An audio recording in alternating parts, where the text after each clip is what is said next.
Welcome to Fit to Order's nutrition seminar, Food and Addiction. We start this seminar with a food addiction assessment. What I want you to do is pause the video, download the assessment by clicking the link below this video, print it, take the assessment, then continue playing the video. So go ahead and do that right now. So you've taken the quiz, now it's time to score it. The scoring is a two-part process. First, part one, did you answer yes to questions 8, 9, or both? If you answered yes, then look at questions 1 through 7 and take a look at each question. For question 1, if you scored a 4, place a check mark next to your answer. For question 2, if you scored a 4, place a check mark next to that answer. For question 3, if you scored a 3 or a 4, then place a check mark. For question 4, the same thing. If you scored a 3 or a 4, then place a check mark next to question 4. For question 5, again, if you've scored a 3 or a 4, note it with a check mark. Question 6, if you scored a 3 or a 4, then place a check mark next to question 6. And finally, question 7, the same thing. If you scored a 3 or a 4, place a check mark next to your answer. So take a look at all the questions again. If you have 3 or more statements with check marks, you're in the right place. So let's learn a little bit more about food and addiction.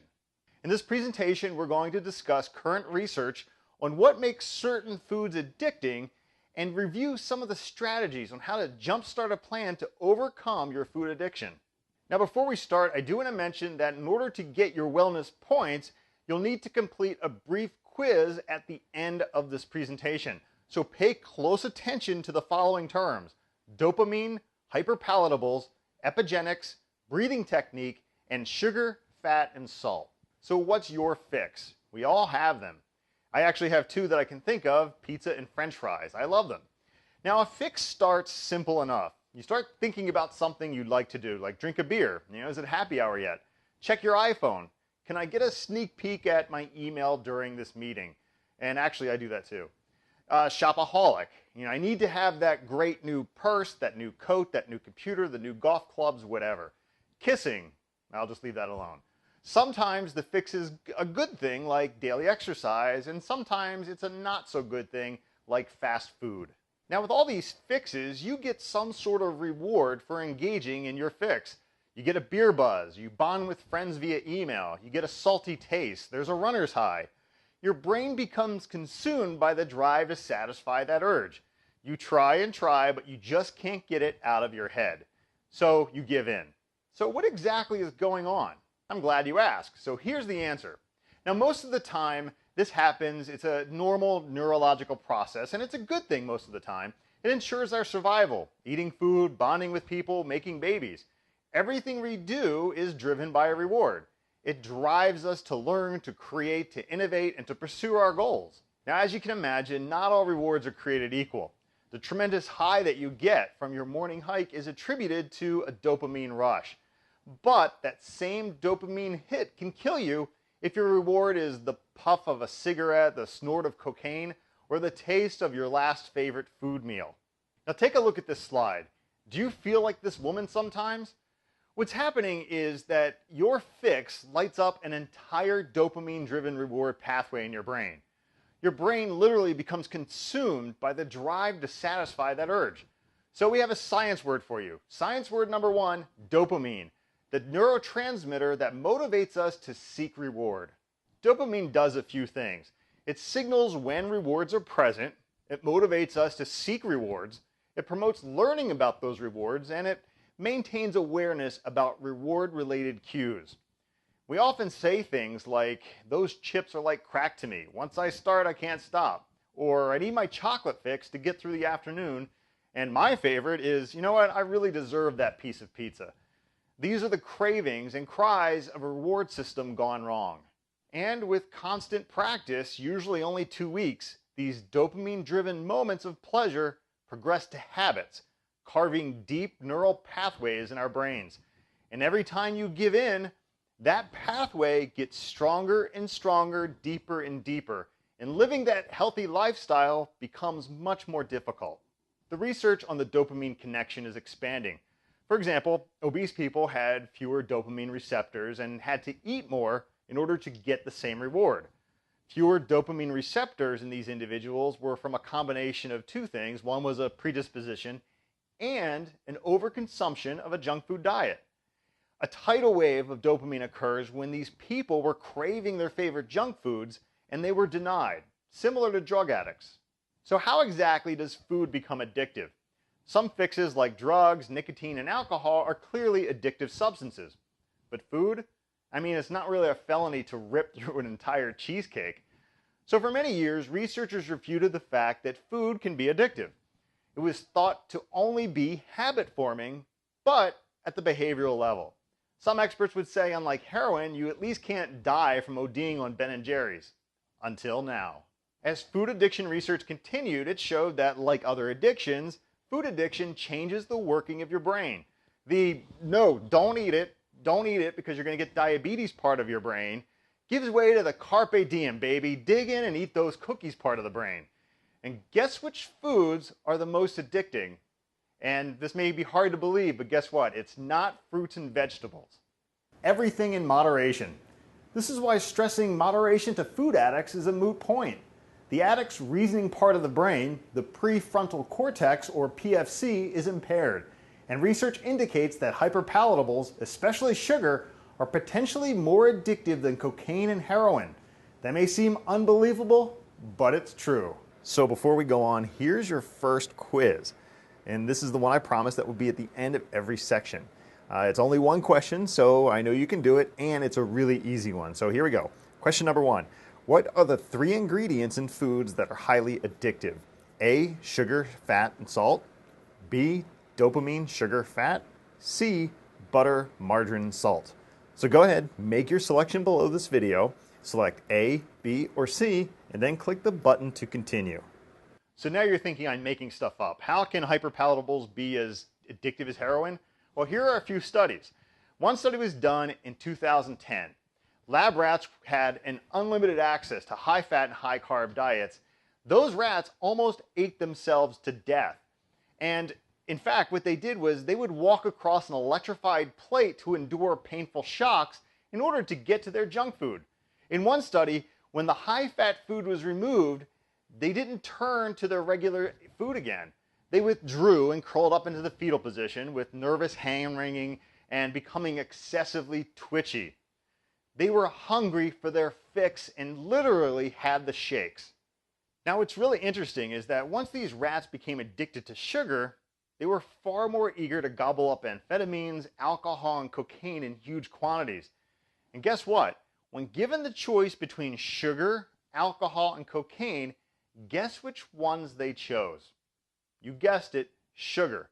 So what's happening in the brain is that when you eat these culprits, or in this case, the rats eat these culprits, these hyperpalatables, it causes more neural pathways to be carved into your brain than cocaine or alcohol addiction. And to make the situation even more complex, we add in our emotional connection to food.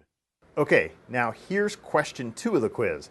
Question 2. What is the scientific name for these highly addictive foods? A, epigenetics, B, dopamine, or C, hyperpalatables? So go ahead below this video, make your selection, A, B, or C, and then click the button to continue. And we strengthen the associations with our addictions, or as Pamela Peeke calls it in her book, The Hunger Fix, a false fix. Our false fixes are engraved with our reward system. So if indeed the woman in the slide is addicted to sugar, processed sugar, the fruit that she should be eating doesn't stand a chance. And here's addiction myth number 2. Just do it. You can do it, just do it. We've all heard this mantra in the fitness industry, coined by Nike, just do it. Trainers say it all the time. But what we all need to understand is that if we've trained our brains to crave these hyperpalatables, then the words we use are meaningless. So just do it isn't going to do it. So now what we're going to do is take a look at the complexities of food addiction and why food addiction is so multi-layered, because we feel that if you understand this, that you're going to start to look at the food you eat a little differently. So, okay, let's say that one of your food addictions is fast food. So on the habitual level, you drive by the McDonald's on your way to work every morning, and you started going through the drive-thru on occasion to start your day. Then what happens is you decide that you can't start your day without going through the drive-thru and getting the food and getting the Coke and getting items on their dollar menu. On a hormonal level, overtaxing insulin, ghrelin, and leptin combined with trans fats, high fructose corn syrup, and extra calories make your body unable to balance blood sugar levels and your hunger increases. On a cellular level, eating like this over time has added not only weight, but extra fat cells, which increases your appetite. Finally, on a genetic level, in as little as 2 weeks of this fast food addiction, your gene's expression changes and addiction pursues. So here we go again, quiz time. Question number 3. What is the brain chemical that makes us crave rewards? A, epigenetics, B, dopamine, or C, hyperpalatables? Make your selection below this video, select A, B, or C, and then click the button to continue. So, what's the answer to food addiction? Get high the right way and stay that way. Get science on your side. Learn to tap into your reward system to make it work for you, not against you. In other words, retrain your reward system to prefer healthy fixes to strengthen the PFC. In other words, grow the brain, shrink the waistline. Based on Pamela Peake's The Hunger Fix, there are actually 3 pillars that you can work within. And although we can't cover the entire approach in this one short presentation, we encourage you to read the book because it may speak to you and help you to get started on your own recovery and help get started on our Jumpstart plan. Now, our Jumpstart plan, which is in the handouts, touches on just a few of the strategies detailed in the book, and it's our hope that this will be your first step towards recovery should food addiction be an issue for you or a loved one. So the first thing you have to do is find your epiphany. An epiphany is what happens deep inside your mind that makes it all click. All of the whining, all the excuses, everything, all of that stops, and you no longer can not find time to work out. You want to work out. You can't make excuses. The excuses are gone. So an example of an epiphany is someone says that you have to drop weight or you're going to be on insulin. Boom, game over. Or you meet the love of your life who is in awesome shape and you're not. And they want to bike and hike and all those types of things. And you realize that in order to be with this person, you have to be in shape too. Boom. The same thing happens.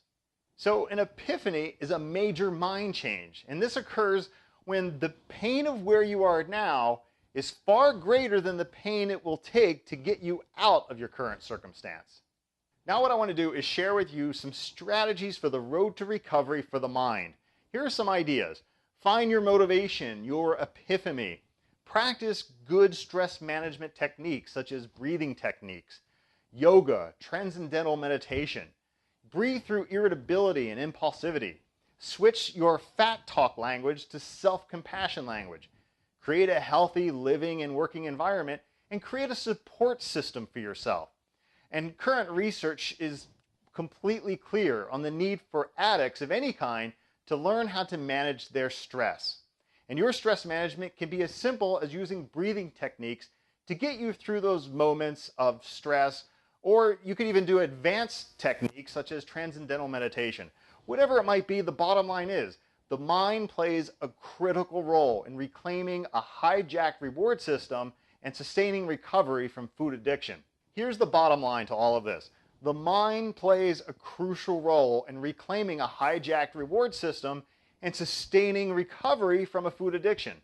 A strong, well-trained brain has a better chance of helping someone remain vigilant and make the right choices in a day-to-day basis. Let's try a simple breathing technique called diaphragmic breathing. Sit up straight and close your eyes. Place one hand on your belly and the other over your chest. Focus on your breath. Most of us will notice that your chest is expanding and contracting with each breath. That's because most of us are thoracic breathers. The goal is to breathe from our diaphragm found deep within our abdomen. So let's begin. Inhale and expand your belly out. Exhale and pull your belly in. Inhale, belly expands like a balloon. Exhale and release. When you inhale, notice your body's response to your breathing. After doing this a few times, your body should start to relax. Now we arrive at the fourth question to test your knowledge about food addiction. Question number 4.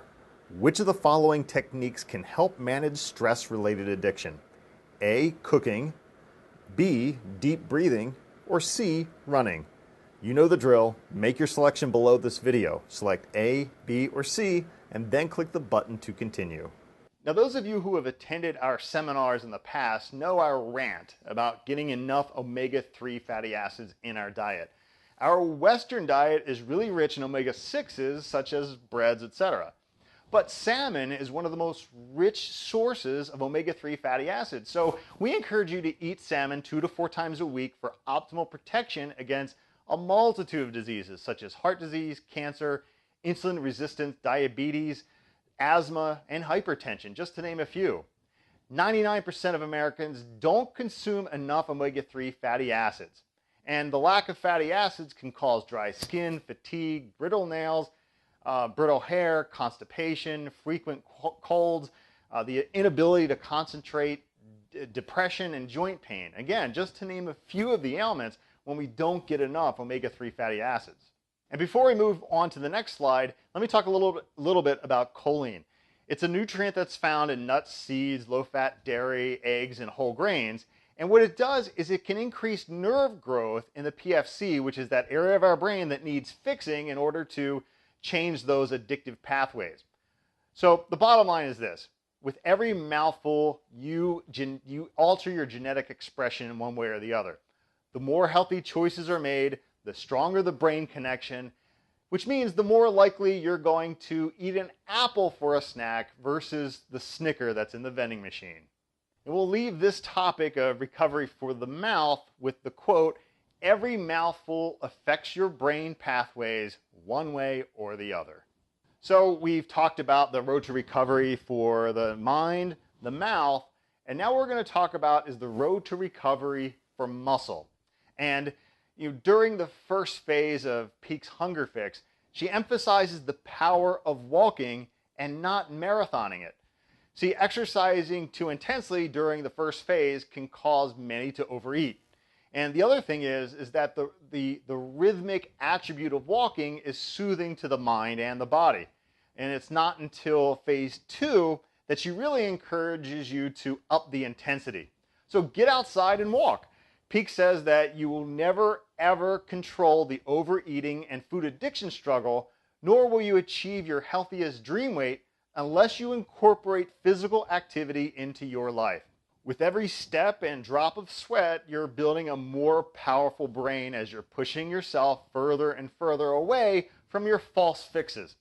Getting physical is not an option anymore. You have to do it. The bottom line, regular physical activity aids in sustained recovery from addiction. She says, you will never control the food addiction unless you incorporate exercise into your life. Getting physical is no longer an option. So here's another piece to this whole puzzle. It's called epigenetics. Epi means around. Genetics is the study of our genes and DNA. You see, our environment, such as the people, culture, and work that we live in, they all influence how our genes are expressed. And things such as the availability of sugary, salty, and fatty foods, our sedentary living and working spaces, our disconnected communities these days, canceled recess in school, all the stress we're under, and much more, all contribute to a 24/7 supportive food addiction society. But here's the good news. By addressing every element of your living that supports your food addiction, you can literally rewire your brain and change your epigenetics, and which puts you on the road to recovery. The bottom line is, if you live and participate in an active social community with plenty of fresh food and opportunities for exercise, the genes that control your weight will operate as nature intended. And the more you can do that, the easier and enjoyable life can be. You can live a fit and healthy lifestyle. And finally, we arrive at the last question, question number 5. What is the word that describes when the environment influences our genes? A, epigenetics, B, dopamine, C, hyperpalatables. Make your selection below this video, select A, B, or C, and then click the button to continue. If you want to delve deeper into food and addiction, and I highly encourage you to do so, the book on the left is called The Hunger Fix by Pam Peeke, and it details a 3-phase plan and provides plenty of additional strategies to help overcome the brain's addiction to food. The book on the right, Women, Food, and God by Geneen Roth, addresses the same topic, food addiction, from more of a personal perspective. Where The Hunger Fix provides a research-based plan of action, Women, Food, and God provides nurturing and support. The author, Geneen Roth, gained and lost over 1,000 pounds in her lifetime, from morbidly obese to anorexic. Roth addresses the connection to food, narrating supportive stories along the way. It's just a really, really good book. In order to master food addiction, you have to shed 10 times more mental weight than physical weight. The new badge of honor is not how many pounds you've lost, but how many months and years you've been clean from your culprits. Thanks for watching this nutrition seminar on food and addiction. And before we go, I leave you with this specific quote. That which we persist in doing becomes easier. Not that the nature of the task has changed, but our ability to do it has increased. Thanks for watching.